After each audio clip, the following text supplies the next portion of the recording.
Bismillahirrahmanirrahim. Assalamualaikum warahmatullahi wabarakatuh. Press Conference Polresta Bandung pada pagi hari ini menginformasikan kepada warga masyarakat mengenai tindak lanjut penanganan penyelidikan. Sebagaimana kita ketahui ada peristiwa penganiayaan, pembacokan dengan korban mantan Ketua KY Jaja Rahmi Jayus, di mana kejadian tersebut adalah pada pukul 15.30 di komplek Geria Bandung Asri di Kecamatan Bojongsoang Kabupaten Bandung, dengan korban dua, yaitu mantan Ketua KY dengan putrinya. Adapun informasi begitu kami terima, Polresta Bandung menerima, kami langsung mendatangi ke TKP, mendapatkan keterangan daripada saksi-saksi kunci. Kami melakukan olah TKP, di mana di situ di dalam rumah kita melihat ada bercak darah. Kemudian kami bisa menemukan senjata tajam berupa celurit. Kemudian kami kaitkan dengan keterangan para saksi, sehingga kami langsung melakukan upaya penyelidikan terkait dengan berdasarkan identitas para pelaku. Kemudian kami mendatangi rumah yang kami duga ternyata motor tersebut digunakan oleh adik iparnya, yaitu tersangka saudara A. Kami mendatangi ke rumahnya saudara A, kami lakukan penyelidikan, bertemu dengan istrinya. Istrinya menyampaikan bahwa pada pukul 19.00 tersangka pulang ke rumah dengan baju berlumuran darah. Dengan baju berlumuran darah tersebut kami lakukan penyitaan untuk kami bawa ke laboratorium forensik untuk kami cocokkan identiknya dengan darah korban.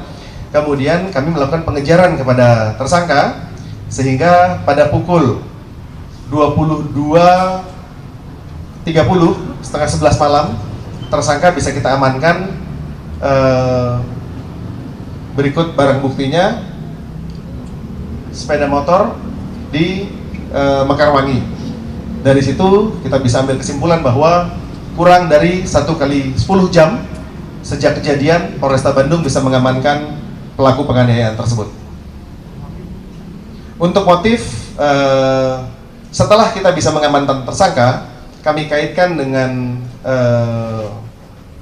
alat bukti, barang bukti di TKP, bahwa tersangka ini motifnya adalah melakukan pencurian, ya, dengan membawa senjata tajam. Berarti sudah ada niat melakukan pencurian dengan kekerasan. Karena yang bersangkutan terlibat hutang, sehingga yang bersangkutan ternyata sudah ada di seputaran TKP di komplek tersebut sejak pukul 11.00. Jam 11 yang bersangkutan mencari sasaran, mencari target. Kemudian pada saat berpapasan dengan mobil mantan Ketua KY, yang bersangkutan melihat ada mobil yang dikendarai oleh kakek-kakek, orang yang sudah berumur, ya. Sehingga menurut tersangka ini merupakan target yang empuk bagi tersangka, sehingga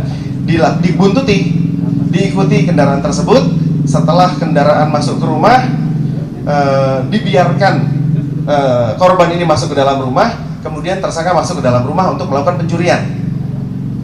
Namun alhasil ketika tersangka sudah berada di dalam rumah, yang pertama mengetahui adalah putrinya korban, ya, saudari Tami. Kemudian begitu bertemu dengan saudari Tami, itu tersangka sempat melempar korban ke dalam kamarnya, ya. Kemudian diminta untuk diam. Namun karena saudari T tersebut panik, berteriak, dan dilakukanlah pembacokan.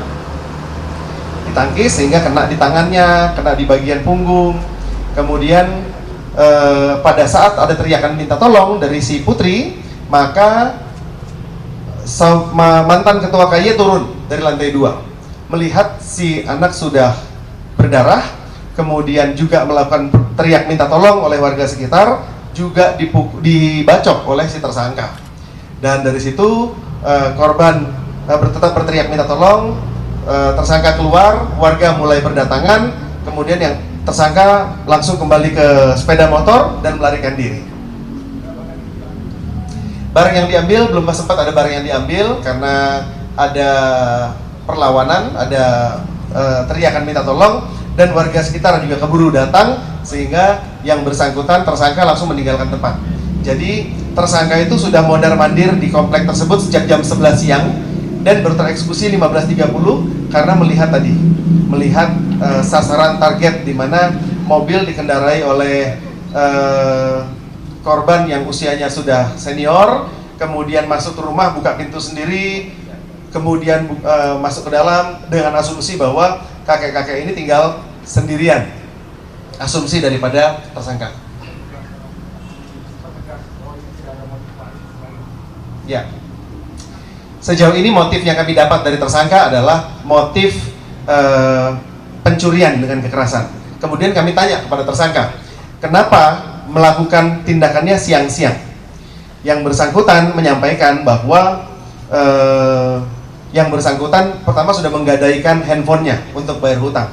Masih kurang, yang bersangkutan menggadaikan kembali handphonenya milik keponakannya tanpa diketahui oleh ponakannya. Dapatlah 3,5 juta. 3,5 juta untuk bayar masih kurang.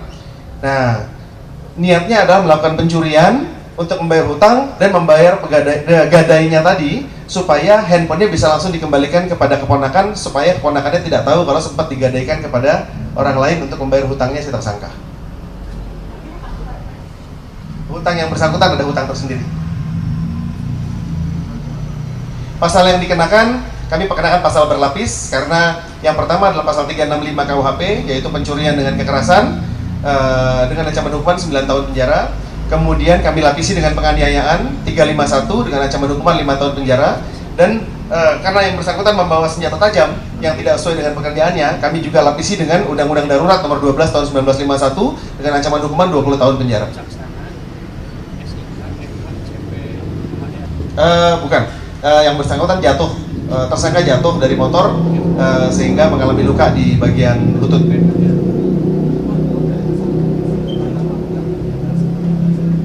Ya, menurut keterangan dari yang bersangkutan tersangka tidak pernah melakukan perbuatan pidana sebelumnya, namun kami juga akan mengecek kepada data-data kami apakah yang bersangkutan adalah seorang residivis atau bukan. Namun sejauh ini belum ada catatan yang bersangkutan pernah mengalami vonis perbuatan tindak pidana.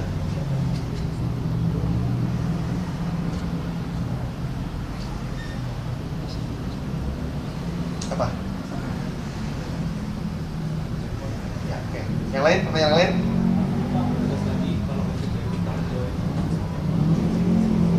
Ya.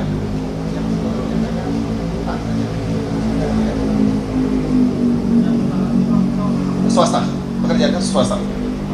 Oke.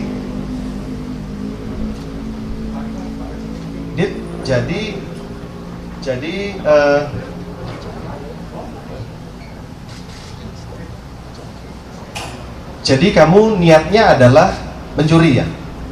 Bukan target ke satu orang, bukan? Random, Pak. Random. Maksudnya keluar dari rumah itu jam 11, yang muter-muter sampai di situ pun udah posisi jam 3, Pak. Keluar rumah, ya. Enggak, Pak. Udah keliling-keliling aja ke Balaenda, kemana gitu. Balaenda, Bojong Soang. Ya masuk ke apa namanya itu?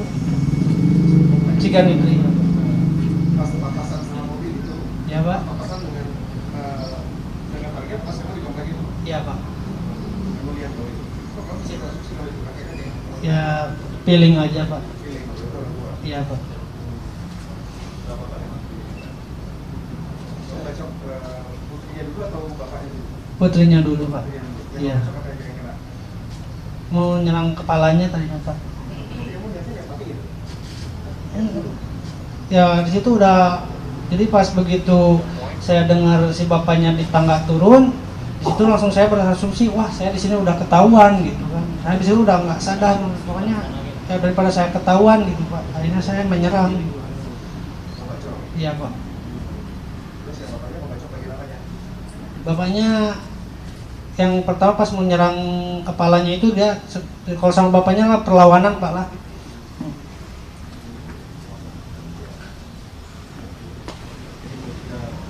Total utangmu berapa? Total utang sekitar 7-8 juta Pak. Iya Pak.